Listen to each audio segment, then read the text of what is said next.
Good morning, everyone. We welcome you to our Sunday morning roundtable discussion with our subject of truth this morning. We are recording from the Plainfield Christian Science Church, Independent, Plainfield, New Jersey, the United States of America. We're so glad you could join us this morning, and we will start with our morning prayer.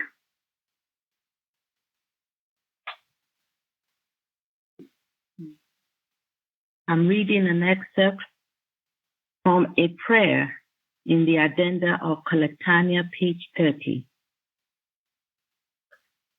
We can always bring God to us instantly by declaring He is with us. We never reach out for Him in vain.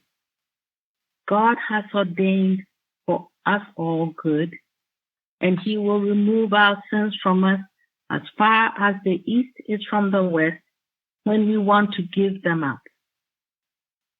Hold steadfastly the thought of yourself as good only, as spiritual only. The belief that there is two of me is where all the trouble comes from. Every treatment must include the understanding that it is the mind of God. It cannot return void. It cannot be reversed by any so-called law of malpractice or human belief. Error says we are sick or discouraged. We don't say it. It is error talking about itself. If we admit it, we have accepted a lie.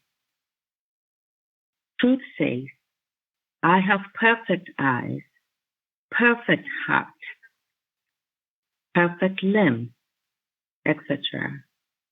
All there is to me is like God, like perfection. We should discard mortal mind judgment and pray for the Christ mind. It is our human will or judgment that argues we can't do so and so. There is no reason why we may not always demonstrate truth and be well and happy. Mary Baker Eddy. That's beautiful. Demonstrate truth and be well and happy. And okay, Karen with the watching point. Watch number 285. Watch. Truth is. Let God talk all the time. There is nothing else.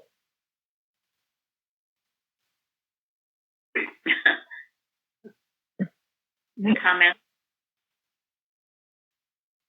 Well, it reminds me of that, what Mrs. Eddy says on page 61 in the Blue Book. Father, teach me how to still the clamoring of sense and fill my place as listener, that I may hear thy voice and grow to understand thy word and so become thy messenger. Then teach me how to banish pride and stubborn will, that I might be thy representative with no false sense of human zeal, that every word may bless and heal when I thy message give. I love that. But our man is a listener, and so better we do that, the better off we are. Thank you very much. Beautiful what you read from the Blue Book. That too. Anyone else?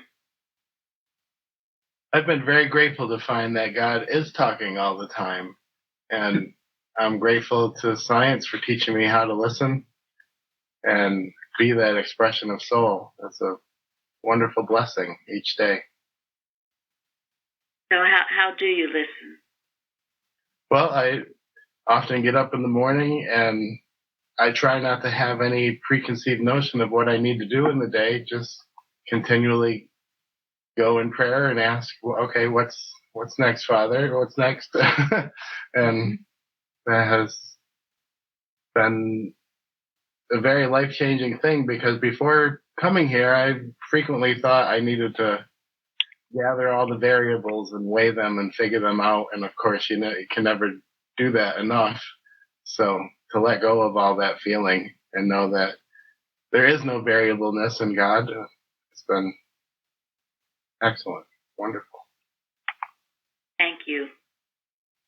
Also, if truth is the only reality, then why am I listening to anything else?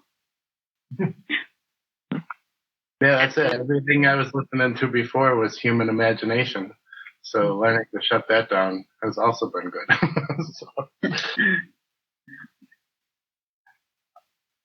Yeah, I the like what Bible. Florence had read. Oh, sorry. I was going to say I like the Bible, practical instruction, right? Is it Ephesians or Thessalonians where the short list, pray unceasingly? I mean, you listen by being in a state of prayer, don't you? Absolutely. Getting into your closet and shutting the door. Okay, Lenny? No, I was thinking about what Florence read too, is like understanding, like what is, we seem to hear these thoughts that come into our head, and they do sound like our thoughts.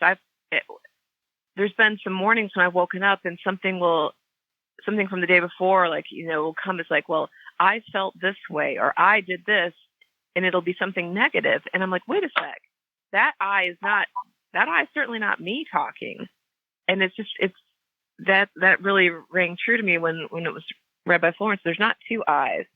And so something that's saying something negative, like, well, I didn't feel very well yesterday, or I felt kind of out of sorts. That's more the mind talking about itself. And it's so helpful to recognize that thought is just, that's not the real I. The I goes to my Father. Thank you. I also I think one thing I learned, I think Mrs. Evans, that to always know that if it's not good, it's not from God, and I don't need to listen to it.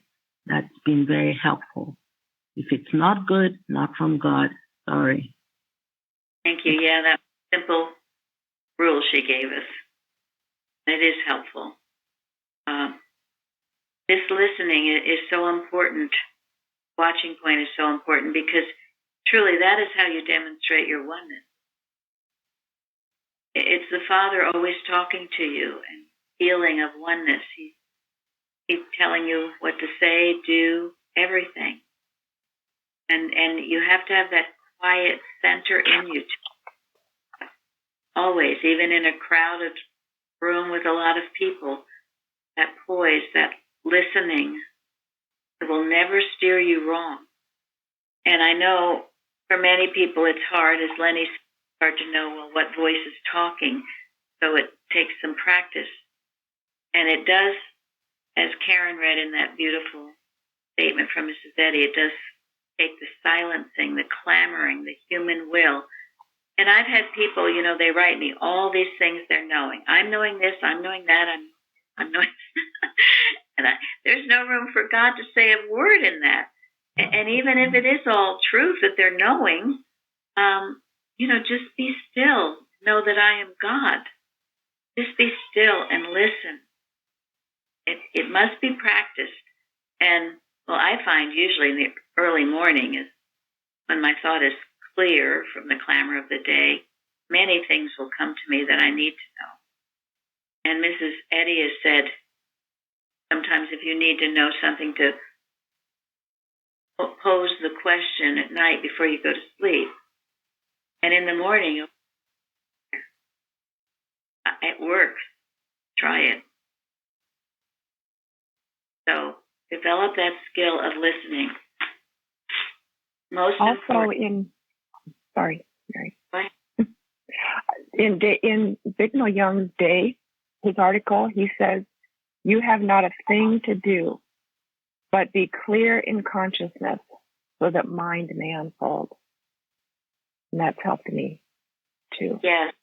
And he also says that all you have to do today is know the truth. Yes. Yes. Yeah. So, very important to claim that stillness and that listening ability and not get all revved up and pushy and your own human agenda going. And that's why so many people who are overly educated find it hard to listen, because they have all this educational thoughts coming to them, what they learned in humanly, what they learned in school. So they can't hear that voice.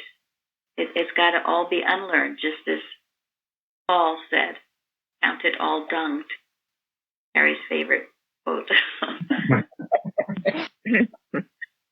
So it was interesting because that watching point, when I looked it up, it's actually a very long one. And I would like to read a few things from it because it further makes the point. But Mrs. Eddy, it says quoting Mrs. Eddy, latest news from God, handle the serpent in nerve. In one of Mrs. Eddy's classes, Mrs. Eddy taught as follows. A nerve is the talking serpent that was a lie from the beginning. Era is the talking serpent that talks to you against Mother and Jesus and yourself and your brethren and cannot talk at all. And then the quote, truth is, let God talk all the time. There is nothing else. And then the great unfoldment, or latest news from God, that Mrs. Eddy sent to Dr. Baker's class was that we should no more condemn nerves than we would condemn our radio because it was turned into a program that we did not like. It is through the belief of nerves that all our suffering seems to come, but that is no reason for working to destroy them, since mortal mind never created them. Hence, what appears to be nerves is a human distortion of God's means and methods of communicating spiritual ideas. They are the spiritual antenna over which are transmitted the precious messages of good. Spiritually considered, they are God-given means by which man becomes conscious of God and universe.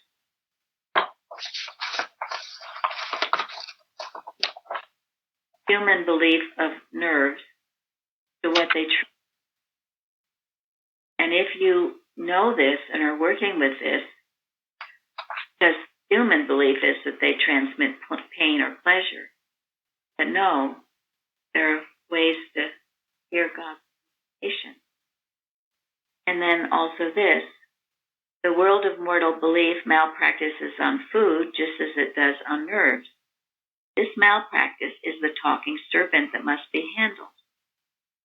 Jesus encouraged the eating of food, showing that at our present stage of experience, it is not food that we must eliminate, but the belief that it is material, that it can affect man adversely, either through quality or quantity, or that it can be the medium for mortal mind.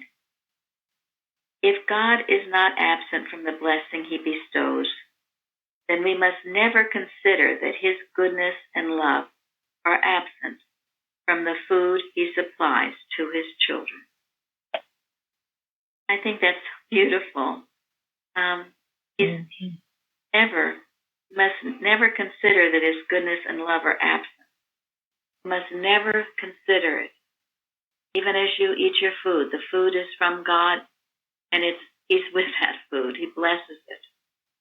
And it can only bless you. And it's interesting, either in quality or quantity. And then when Jesus met with his disciples at supper, the eating of food became a channel for a spiritual gift. When food is seen as a channel for inspiration and blessing, man's spiritual nature is fed. At the same time, his temporary material needs are taken care of. So I thought those were beautiful thoughts from Carpenter. And we've talked about these things before, but food is always a hot topic, so it would seem. Or nerves, and to think of them properly and to know that it's only God speaking to you. And then I love this too. This is from Practice of Christian Science by Bignell Young. Even a harmonious human body is not necessarily expressing health. Health is more than the absence of disease.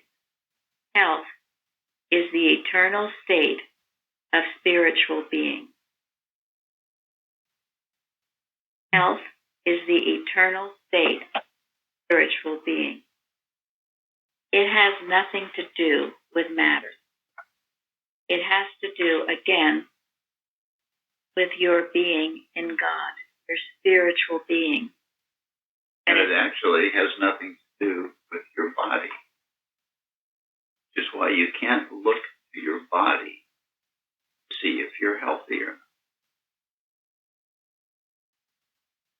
And that's why, contagion, how can contagion have any power? It has nothing to do with that. Health is your spiritual being. You don't have to fear matter in any way, shape, or form.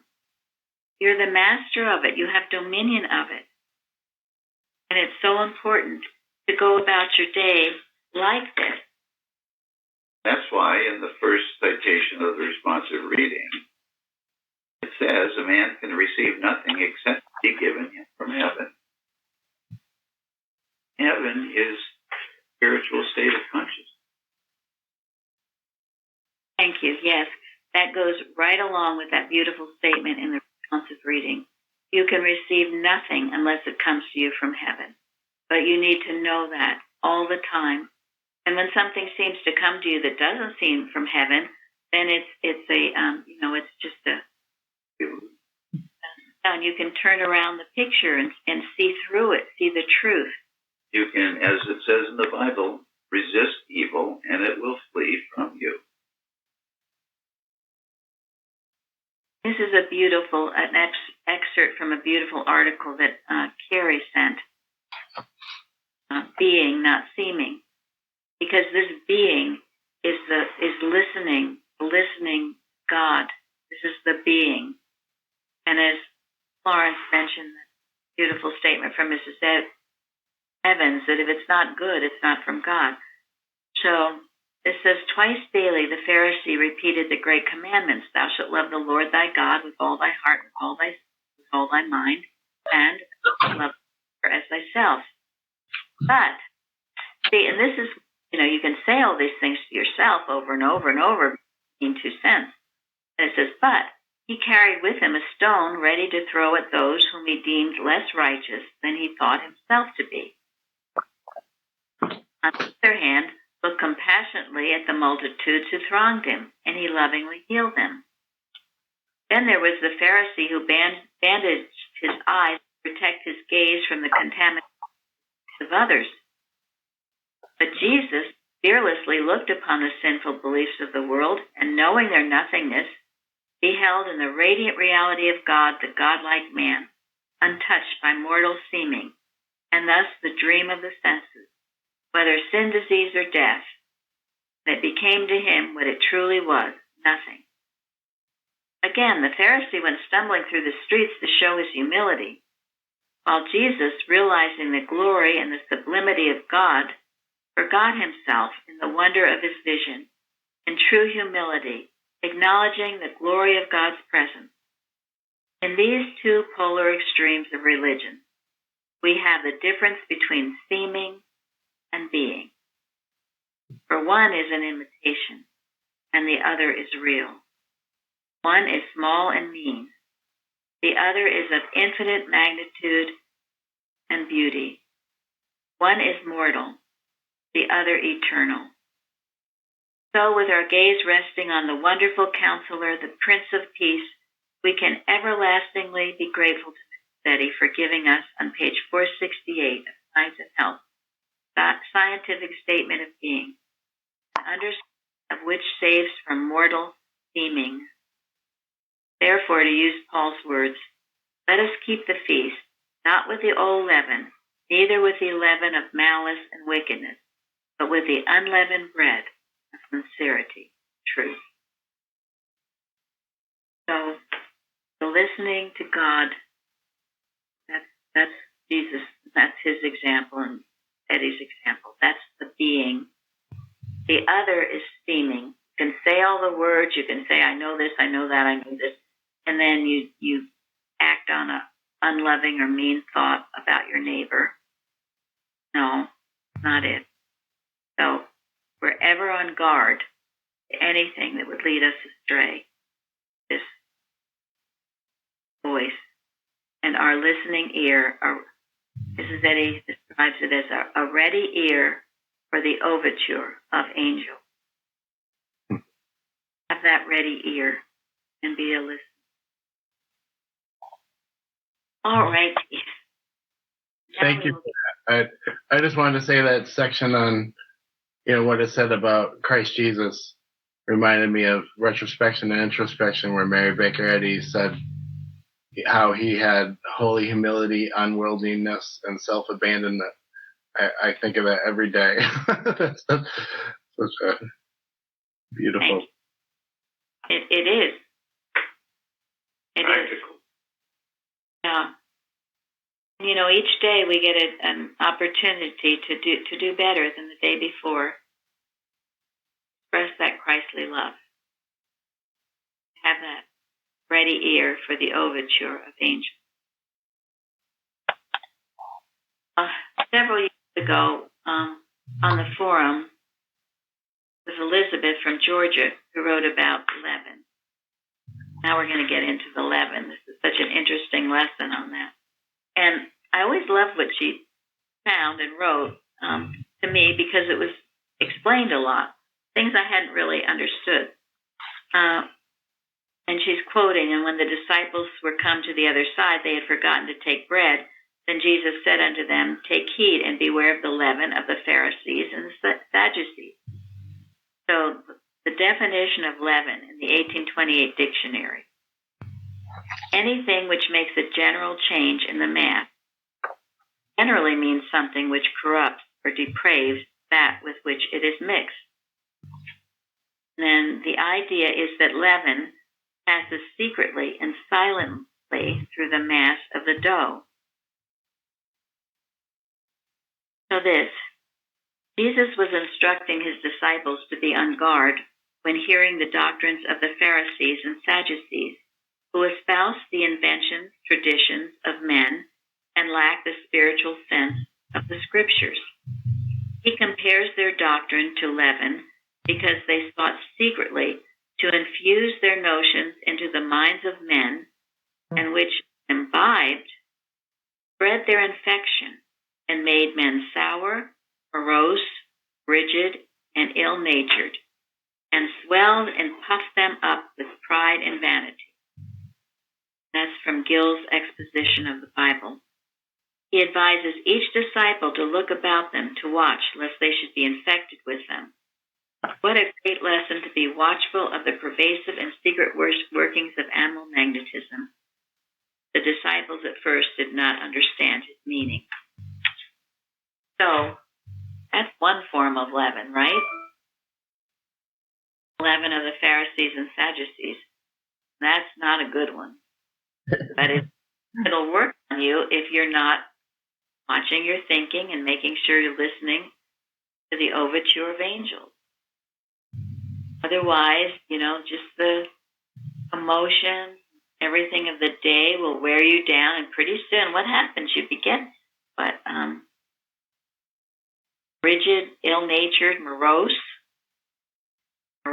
swelled up, puffed up, all those negative things of mortal mind that we don't want to go there. We don't have to go there. And if you find yourself there, you shake yourself up, jump up and down, do whatever you need to get out of it. Not you. Not true, and it's not true about anybody. So there's more on that forum that maybe I'll refer to later, but now I'm going to let Nancy. Nancy, what did you write about this? Well, I was inspired by my practitioner had given me Science and Health, page 117 and 18, to read about what Mrs. Eddy speaks about leaven, and that made me look further. And in miscellany, it said, "We follow truth only as we follow truly, meekly, patiently, spiritually, blessing saint and sinner with the leaven of divine love, which woman has put into Christendom and medicine." And then further, in miscellaneous writings, The leaven which a woman took and hid in 3 measures of meal is divine science, the Comforter, the Holy Ghost that leadeth into all truth. It's the still small voice that breathes his presence and power, casting out error and healing the sick. And I loved this. The woman, the spiritual idea, takes the things of God and showeth them unto the creature until the whole sense of being is leavened with spirit. So the 3 measures of meal may well be likened to the false sense of life, substance, and intelligence, which says I am sustained by bread or matter instead of mind. The spiritual leaven of divine science changes this false view and gives a better view of life, saying man's life is God. And then this shall appear, and it shall be the substance of things hoped for. The measure of life shall increase by every spiritual touch, even as the leaven expands the loaf. Man shall keep the feast of life, not with the old leaven of the scribes and Pharisees, neither with the leaven of malice and wickedness, but the unleavened bread of sincerity and truth. And I know that was just said, but it certainly bears repeating. And it just struck me so thoroughly how the work that we do in this church, our unity watches and our services and our individual working, declaring God's allness, we are doing as that woman in the parable. We're taking the things of God and we're adding this spiritual leaven of divine science until the whole sense of being will be leavened. I just love that. That is beautiful, and this is the truth. This is the, you see, for every divine object, it would seem to have the counterfeit, but this is the truth. Was what we were talking about in the very beginning about what true nerve means, what food really means. Now, what the leaven means, and it is the leaven of truth. And those are beautiful quotes from Mrs. Eddy. And because some people wonder, about our watches, how it works. And this is also from Bicknell Young, Practice of Christian Science. Become aware of the truth that God, which is our individual mind of this universe, is the one and only mind. All that is necessary for the truth to express itself is to be received in the consciousness of one individual, and it immediately takes effect in the consciousness of all who are attuned. Even if they are not directly your patient, somewhere, persons in a hospital, prison, on an island, individuals who are reaching out to their highest concept of God, reaching out for help, are healed. Though they do not know how or why, and you do not know who they are, still it is true. Since God is the mind of me, and God is the mind of you, because there is only that one mind. That is so beautiful. And in one of Imogen's testimonies, that is what she was saying, that in Australia, when she was going through such a terrible time, and it was during a time when our church, we were doing watches day and night. And she's firmly convinced that it was those watches that saved her and that eventually even brought her to this church. And I certainly can believe that, if you believe what I just read, which I do. People who are reaching out, maybe, save, Lord, or I perish, those prayers we're giving in our watches, they will reach them. They are attuned. Never doubt it. Who knows the good it has done? That's the leaven of truth at work. And since God is infinite, our prayers reach everywhere. Think about it. Not just the earth, the whole universe. Yeah, the whole universe, right. And of course, Imogen was in Australia at that time. And there are other, there are many, many stories of this kind of a thing happening. We'll never know the good it does. So don't just because you don't see some immediate result that some fantastic thing happened in the government or whatever you have outlined to happen, because that's your outlining, doesn't mean that it is not working. Ways mean you will never know until maybe you get early case. Also, in that. Oh, sorry. Please go ahead. I was going to say, I find it really comforting. It's like a little leaven at the whole lump. You know, you don't have to pour a whole, you don't have to have more leaven than the lump. It's just a little leaven. And Mrs. Eddy also says, you know, become conscious for a single instant. You know, so it's not like you, it just shows the power of just that little rightness can make such a huge difference. And I was thinking about Paul's conversion. You know, Paul was all those things we had talked about, you know, super educated and, you know, just plowing forward. And you know, he was, the early Christians were just terrified of him. And yet the leaven of Christ worked in his thought, because his thought was, I mean, at his core, he was trying to do what he thought was right. And then that leaven of truth came in and completely changed his trajectory. Absolutely. And, you know, we've heard stories, people in prison, other places, you know, could be the worst sinner. And they'll have like a visitation of the Christ in a dream or some other way. And their whole being is changed. It is working. We must never doubt it. And you all should study in Science and Health, those pages 117 and 18. And on 118, Mrs. Eddy said, in their spiritual significance, think of these three: science, theology, and medicine are means of divine thought, which include spiritual laws emanating from the invisible and infinite power and grace. The parable may import that these spiritual laws, perverted by a perverse material sense of law, are metaphysically presented as three measures of nihil, that is, three modes of mortal thought. In all mortal forms of thought, dust is dignified as the natural status of men and things, and modes of material motion are honored with the name of laws. This continues until the leaven of spirit changes the whole mortal thought, as yeast changes the chemical properties of meal. Think of it. The leaven of truth, it's working in science, theology, medicine. It's working. And we've already seen, great advancements in all those areas in the study today. And certainly the medical, large part of it, realizing, how much your thinking affects your, are coming out.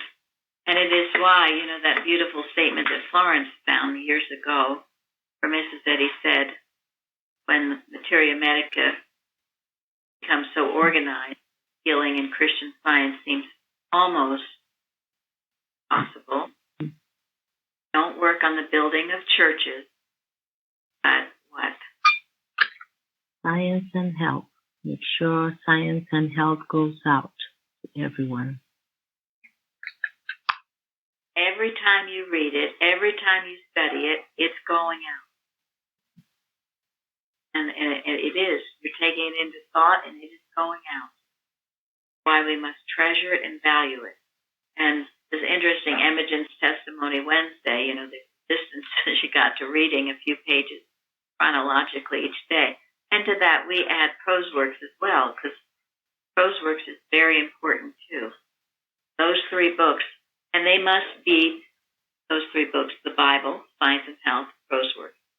And they must supersede really all your other studying. The other studying is great, but those three books, those you must know. And so many so-called Christian scientists do not. I'm amazed. Lifelong Christian scientists, third and fourth generation, they've never read Science and Health. What's with that?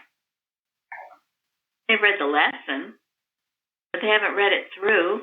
They haven't read it like a textbook. Please don't be one of them. And that's true of Proseworks as well, and the Bible. And in one of these articles, again, that Carrie sent, it talks about how we appreciate the Bible all the more because Science and Health leavens it for us. It gives us the understanding of it. It's the spiritual interpretation of it. Again, the leaven of truth working. All right, Ardell, what did you write about? Oh, well, I worked with the leaven, the unleavened, and all of this all week. And it wasn't until Friday night that I came across Miscellaneous Writings, 174. Nancy read most of it. There's a little bit that I think wasn't said yet. Because it says, well, of course in Matthew it said, the kingdom of heaven is like unto leaven. And then Mary Baker Eddy says, what is the kingdom of heaven? The abode of the spirit, the realm of the real. No matter is there, no night is there. Nothing that maketh or worketh a lie. Is there matter in there? No night. And it is ever present, ever present. And then there's a little bit. I looked up a commentary. It's the Daily Devotional, and there are other people who understand this. Maybe not the way we do in science, but I thought this was nice. Even though, this is a quote, we may not notice it, God is working constantly in and through people's lives throughout this whole wide world, building up His kingdom and providing us with the bread of life that we need in order to have life to the full, end quote. Beautiful. Thank you, Chardell. Yes. How beautiful. And I think of what Florence read in her prayer this morning at the end about no reason why we can't know the truth and be well and happy. Why not? As we are and are that example, will help others too. But again, goal isn't just to be well and happy. Again, in another quote from Betty about leaven, he says, leavening the lump of human thought until the whole world shall be leavened, and all materialism shall finally disappear. So, what is materialism? Reliance on matter. It's the belief that there is life, truth, intelligence, or substance in it. It's looking to matter. Looking to matter for truth. Looking to matter for intelligence. Looking to matter as substantial. All of which being in the wrong direction. And that, thank you. Yep. And that leads to the story of, and he mentioned it, the story of Paul, Saul who converts to Paul, and to whom is he speaking to in this 26?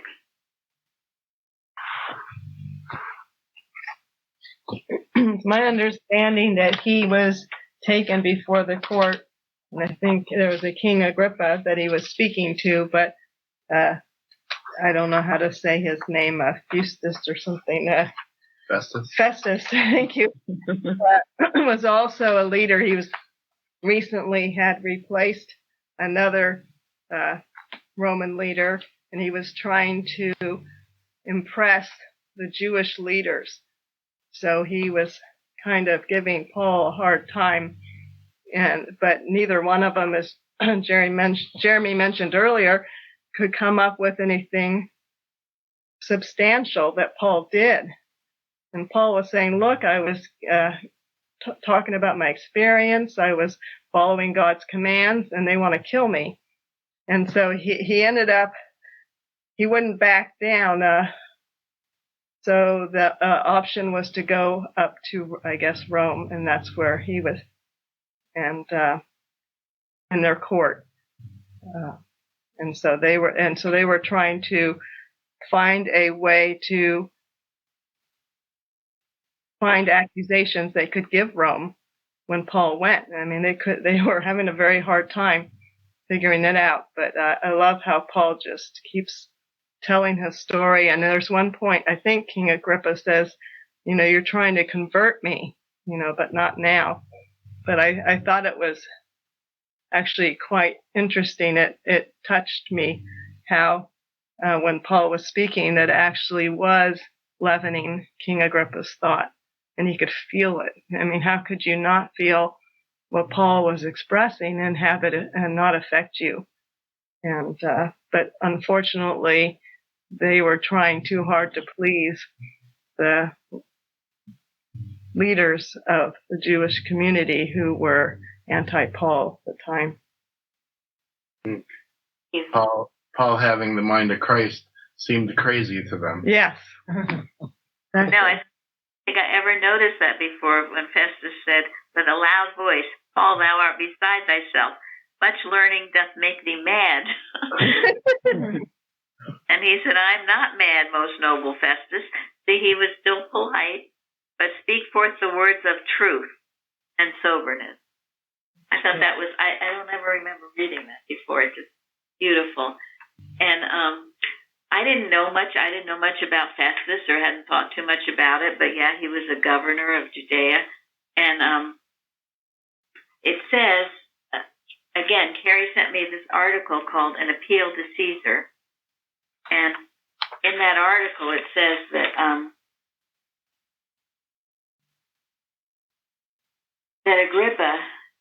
Agrippa told Festus, who was also, I guess, one of the Romans, that Paul might have been released if he had not elected to carry his case before the emperor.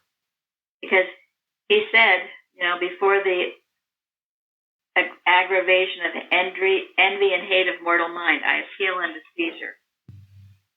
Now, this goes on to say in this article, the history of the human race proves that an appeal to Caesar brings no favorable answer to the petitioner. Remembering the axiomatic and therefore scientific statement that the nature, quality, and motives of error remain unchanged until destroyed, we may avoid the disaster which results from recourse to the mythical and unreal. Caesar in office or person was a type of cruelty, hardness, austerity, and selfishness. Mortals should have made the discovery by this time that every application for relief to such a pretense of power will fail, because good, no love, no compassion inheres in Caesar. So, and I think Caesar goes back to what Gary was saying, right? Looking to matter, materiality. What is Caesar? What is it to look? Hello? Hello? Yeah. Sorry, I didn't hear you. Thank you for all that you have said. And I have really thought about this and prayed about this to get an answer. How come? Because people ask me also, how come all these people that did so much good and was really, vouching for God, had such terrible things done and die and kill and all that. And what came to me as inspiration was that they didn't have all of what we have learned in the science of the Christ about animal magnetism, about malpractice, about protecting ourselves. And just to get them to see how important it is, what we can learn in the science of the Christ. And it was really a revelation to me that we do have this protection today. We do have this understanding of the Christ and malpractice and how to protect from it. And that's one of the best things that I really have found in Christian Science. Thank you. And that's why to appeal to Caesar is appealing in the wrong direction.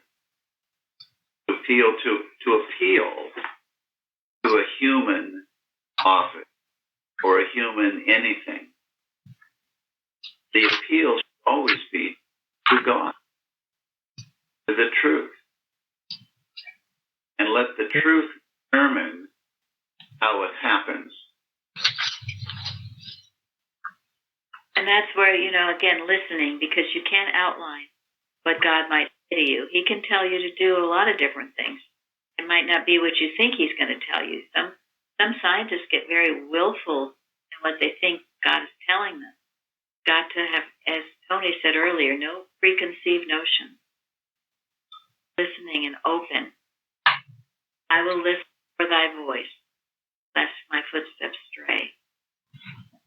And Science and Health, Eddie says, the divine method of paying sin's wages involves unwinding one's snarls and learning from experience how to divide between sense and soul.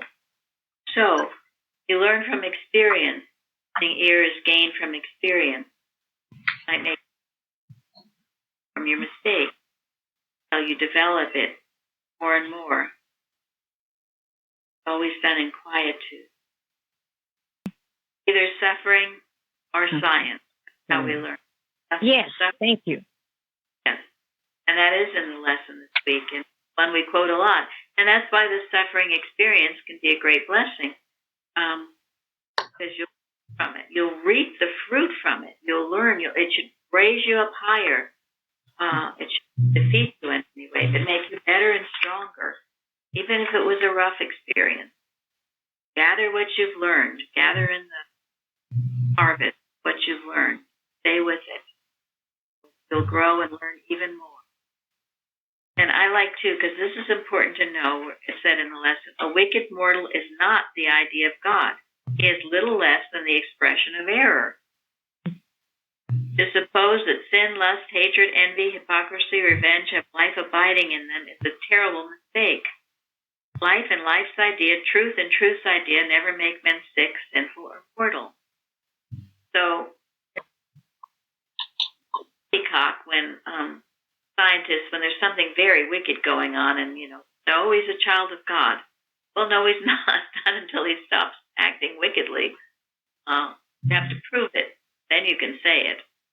But why sometimes scientists say these absolute statements and they haven't proven it, it's very disturbing and aggravating to others. So we prove our science step by step. And yes, but Ingrid was referring to, remember that mankind must sooner or later, either by suffering or by science, be convinced of the error that is to be overcome.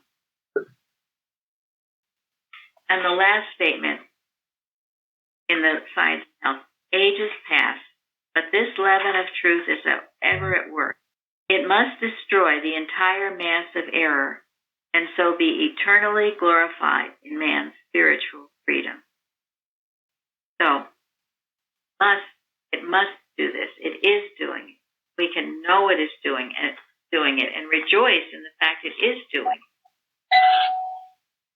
Okay, the bell is ringing, and Gary has another really interesting, beautiful article Carrie sent to us about something about Mr. Eddie. Yeah, this is from the 1924 issue of the Sentinel, and by Albert Gilmore, and it's the title of the article is Signs of the Times.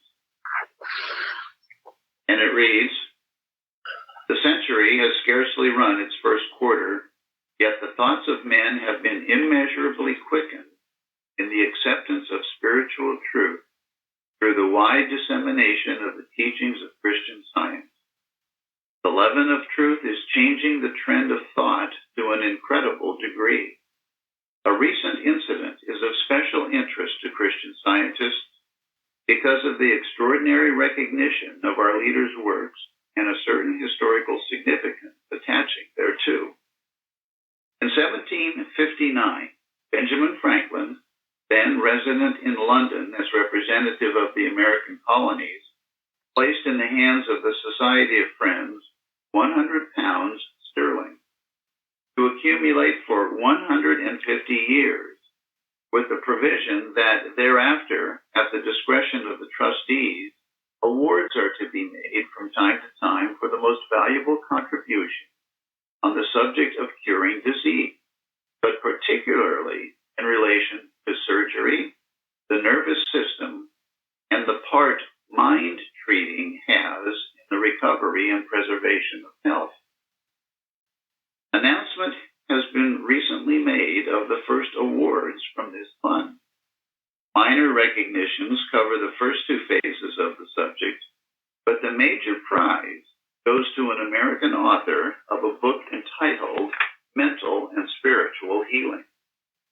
While the author, an advocate of no special system, impartially, as he believes, reviews the various methods which fall under this title, he gives special attention to Christian Science, making, among other friendly statements, this, quote, Mary Baker Eddy, in spite of the antagonism that has been directed against her and her work and church, nevertheless has reached more people directly and indirectly along such spiritual lines than any other person in the past 2,000 years, end quote.